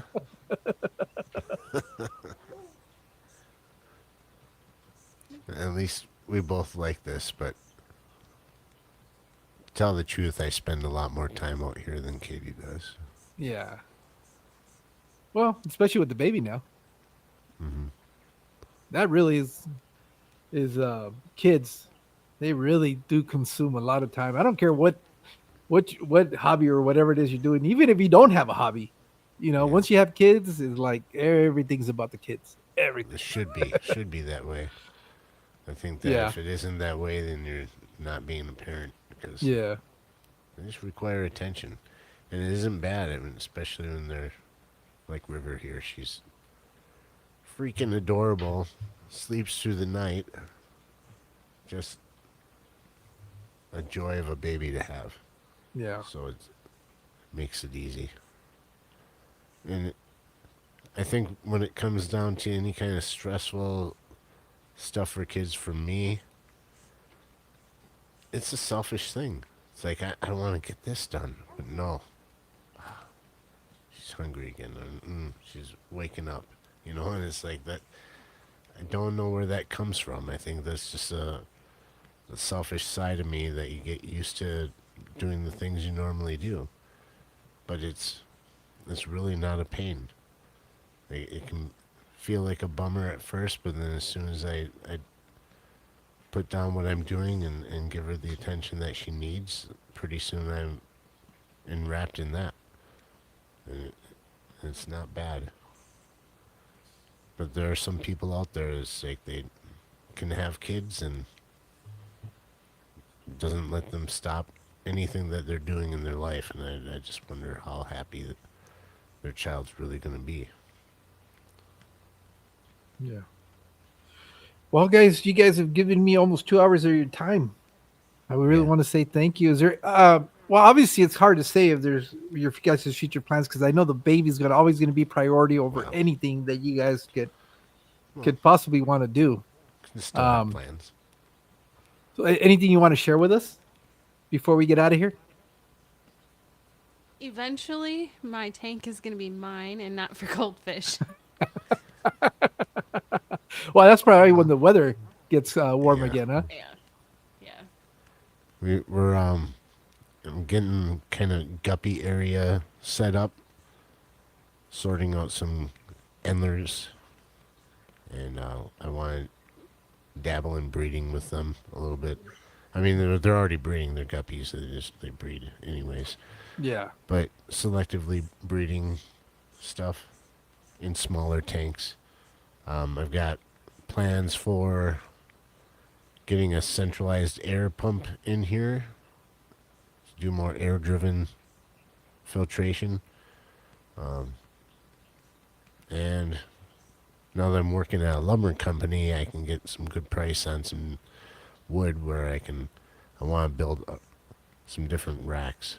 Oh, Something okay. that can, accommodate our tanks instead of using like store-bought racks and reinforcing them and stuff. I want to do some more customized racks so that we can hold more tanks. Yeah, you can stack stuff, but don't do like me where I got to get a ladder to get to the very top tier of this one. Uh, This one goes way, way up there. Holy cow. yeah, the goal is to keep things, maybe 2 levels, not way down low like that tank down there, where you can't even siphon out of it because it's only an inch Yeah. off the ground, or there's not stuff way up in the air where you need a step stool to look into it or get your arm into it. So I want things that we can be functional, but yet have form and be able to just enjoy it.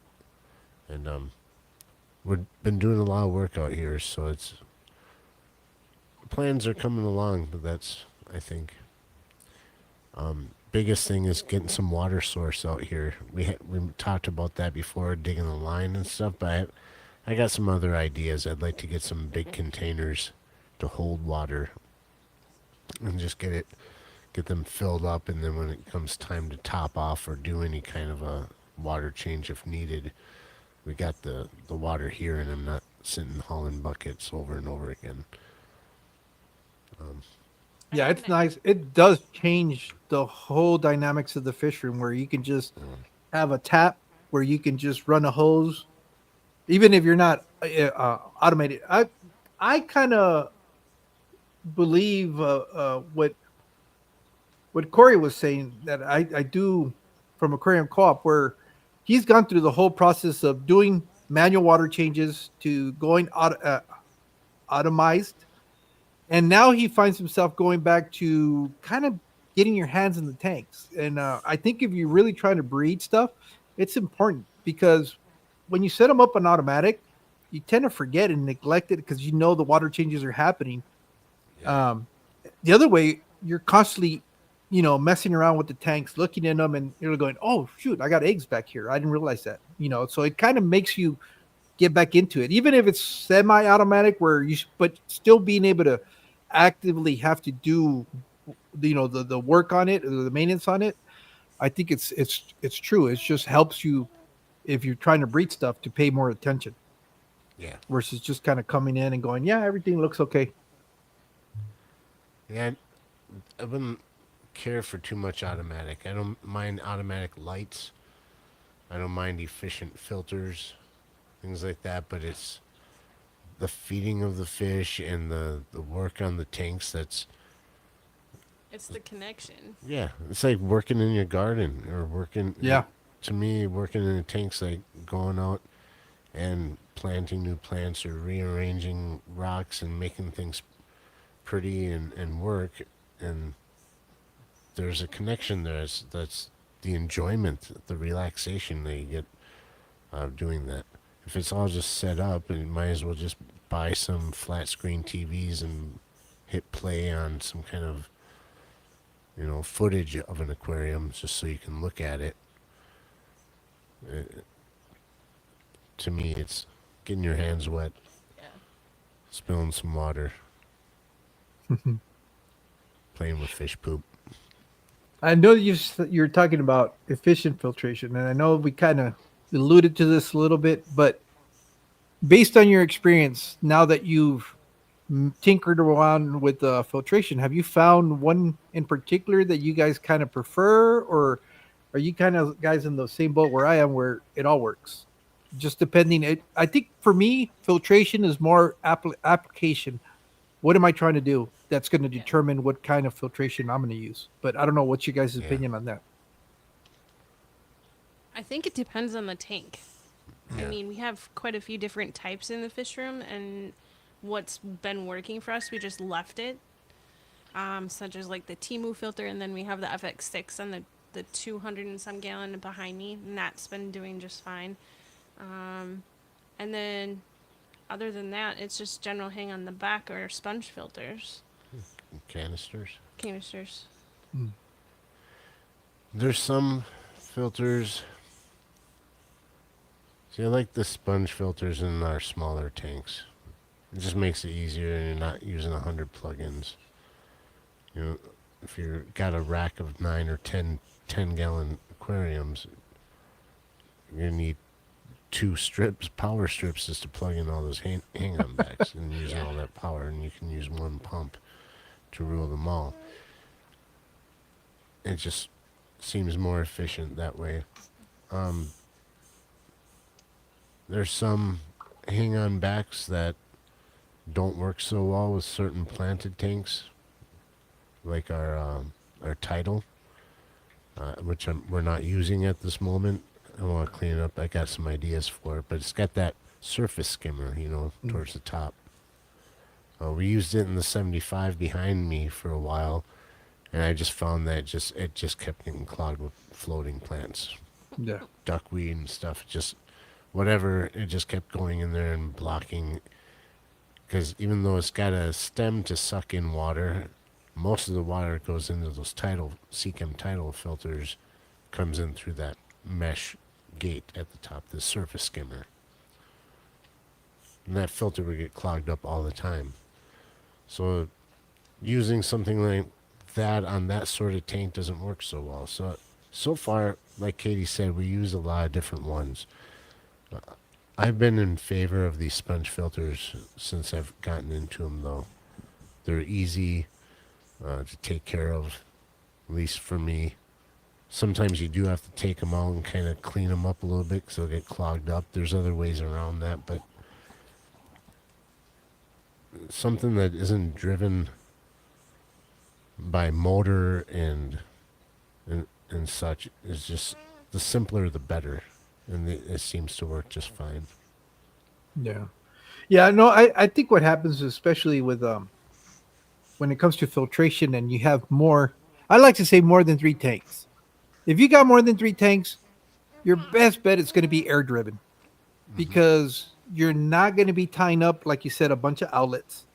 You more than likely will be able to find one pump that'll run all your aquariums, and it gets to a point where it just it just gets too hectic. You're trying to run some sort of plug-in filter for each tank. It just you're going to be paying out the eyeballs when it comes to utilities, Yeah. just because you're consuming so much power. So yeah, I think anybody that's you start talking about building a fish room, my recommendation is if you're going to run filters, run anything that's air driven, because you Right. can do it out of one unit and then There's run a less things bunch of to other keep lines. track of as far as like, okay, you have a power outage or you have Yeah.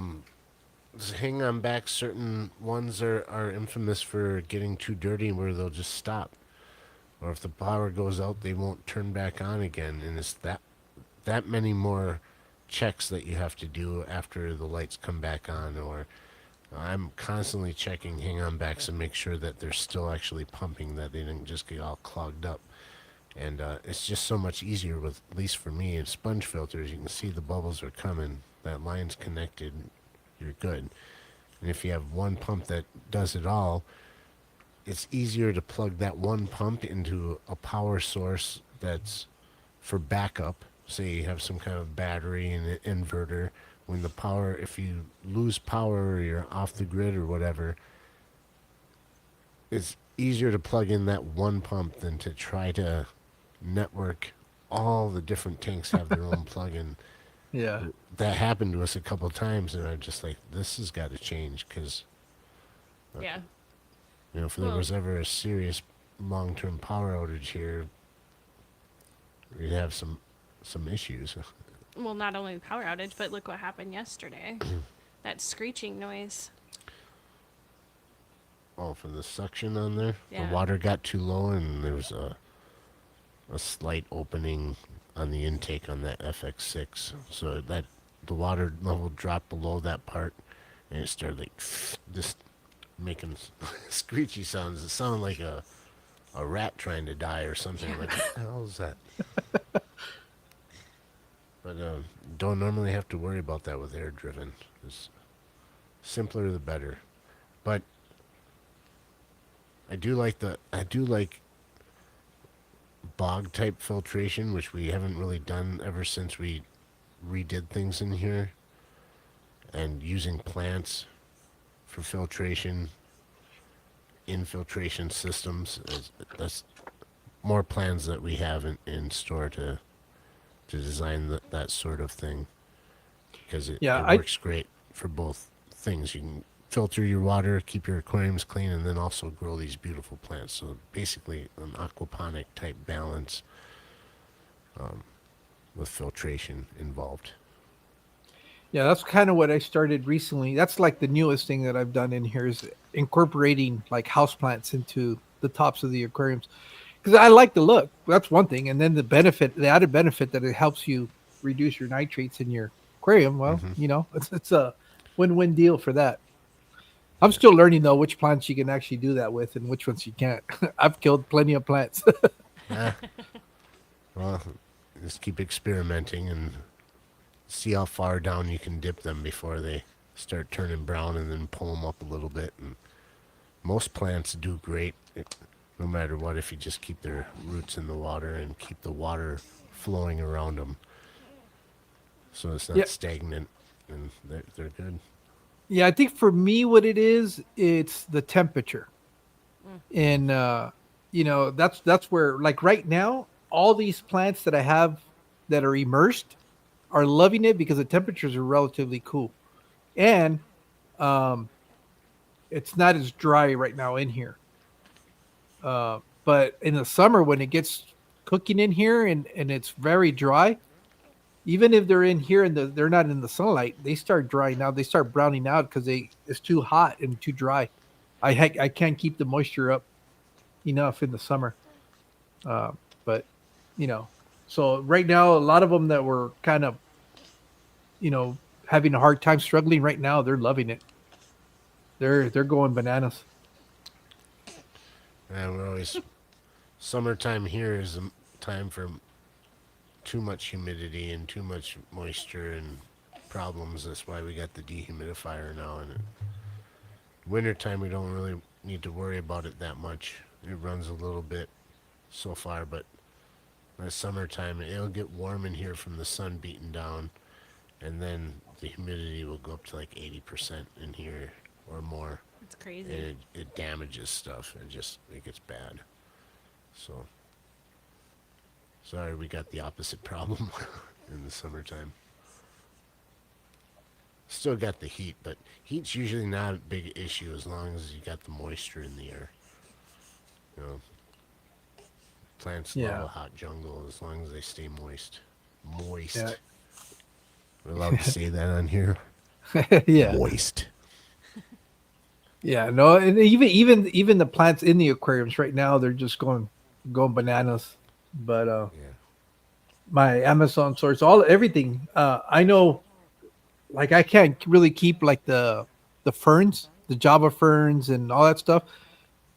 Right this time of the year, they'll grow, but once my summer, because in the summer I'm running in the high 80s, low 90s, the temperature in the aquariums, it's Mm, insane, and that probably also prevents me from keeping more of the finicky breeds, that need to have more consistent temperatures. I yeah. can't do that.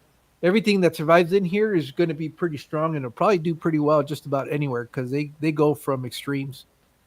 Um, so, you know, it is what it is. I mean, there's more fish I love to keep, but there's some fish that I know unless I get air conditioning in here, those are going to have to wait further down the road before I can keep them. Yeah. But I'm getting closer to that. It's getting to a point now where I've kind of set this up now where I can start spending, I mean, start saving some money to either whether I do a mini split or even one of those portable air conditioners. Like I was telling you earlier, I also the other thing that I've learned is I don't heat each aquarium because that's you run into the same problem as Hmm. running a bunch of filters, the other type, whether it's canisters hanging on the backs or anything that requires a plug, is you start trying to run all these heaters and all these aquariums, you run into the same problem. You run out of plugs. Yeah. So I this winter I went and bought a little one of those oil filled like radiator heaters, Yeah. and it's been magnificent. But then again, we don't get very cold either. I'm not sure if Right. somebody in a basement like where you guys live would be able to get away with something like that. Right. But here, our temperatures will drop into the high 40s, but it's only for a few hours at night. It's not. It doesn't stay all day like that. Once the sun starts coming up, it'll dip into this. Like today, the high was 78. You know, Nice. it's still perfect. I mean, it most of the day the heater's off. It doesn't run, so it's only when it starts dipping into those lower temperatures.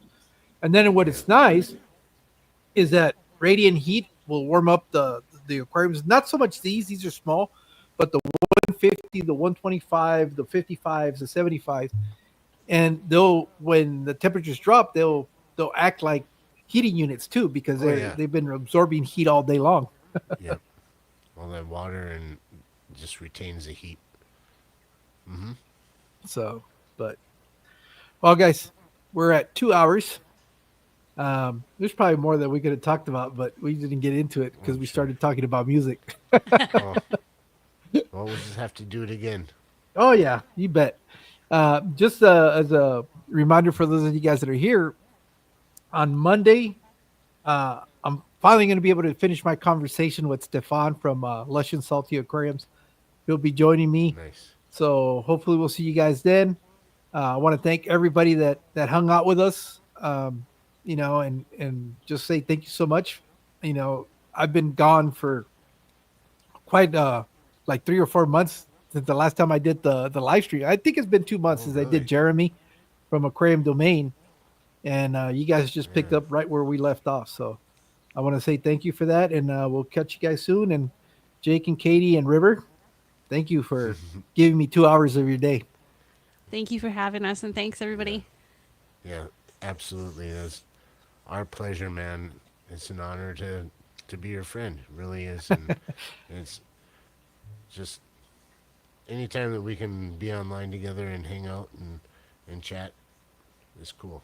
So, All right, guys. Well, you guys take care, and everybody enjoy the rest of your evening or night or wherever it is you are. And we'll see you this Monday. Yeah, it's this Monday. I want to say it's 5 o'clock my time, 6 o'clock Central time. When we'll be going, I guess 7 o'clock Eastern. So we'll see you guys. You guys take care, and I'll keep catching you guys on your Monday live streams. absolutely. All right, thank you. Thank you. And it's over. Let's see. We're